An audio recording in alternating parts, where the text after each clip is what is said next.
మహాకుంభమేళ సందర్భంగా త్రివేణి సంగమంలో పుణ్యస్నానాలు ఆచరించేందుకు భక్తులు లక్షలాదిగా పోటెత్తుతున్నారు. గంగలో మునిగితే సర్వ పాపాలు తొలగుతాయని, పుణ్యఫలాలు లభిస్తాయని వారి విశ్వాసం. పుణ్యం మాట దేవుడెరుగు. కానీ ప్రయాగరాజులోని గంగా నదిలో మల సంబంధమైన బ్యాక్టీరియా అధిక స్థాయిలో పెరిగిందని కాలుష్య నియంత్రణ సంస్థ అయిన జాతీయ గ్రీన్ ట్రిబ్యునల్ ఎన్జీటీ ఆందోళన వ్యక్తం చేస్తుంది. దీనిపై తీసుకుంటున్న చర్యలేమిటో వివరించాలని ఉత్తరప్రదేశ్ కాలుష్య నియంత్రణ బోర్డు అధికారులను ఆదేశించింది. బుధవారంలోగా సవివరమైన నివేదిక అందజేయాలని డిమాండ్ చేసింది.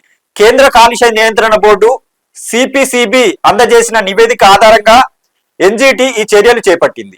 ఈ నెల 3న సిపిసిబి అందించిన నివేదిక ప్రకారం మహాకుంభమేళ సమయంలో మానవ మలంలో బ్యాక్టీరియా గణనీయంగా పెరుగుతుంది. నది జలాలు స్నానం చేయడానికి అనువుగా లేవు. జనవరి 12, 13 తేదీల్లో నది జలాలను పరీక్షించాం. బయోకెమికల్ ఆక్సిజన్ డిమాండ్ కు కావలసిన ప్రమాణాలు నీటిలో లేవు. అంతేకాదు స్నానం చేసే నీరు నాణ్యమైనదిగా ఉండాలి. అయితే అనేక పర్యాయాలు పరీక్షించినప్పటికీ అది మల బ్యాక్టీరియా పరిణామాలకు అనుగుణంగా లేవు. మహాకుంభమేళలో ముఖ్యంగా పవిత్ర దినాలలో ప్రజలు భారీగా గంగా నదిలో స్నానం చేస్తున్నారు. మల బ్యాక్టీరియా పెరగడానికి కాలుష్యానికి ఇది కారణమవుతుందని నివేదిక వివరించింది.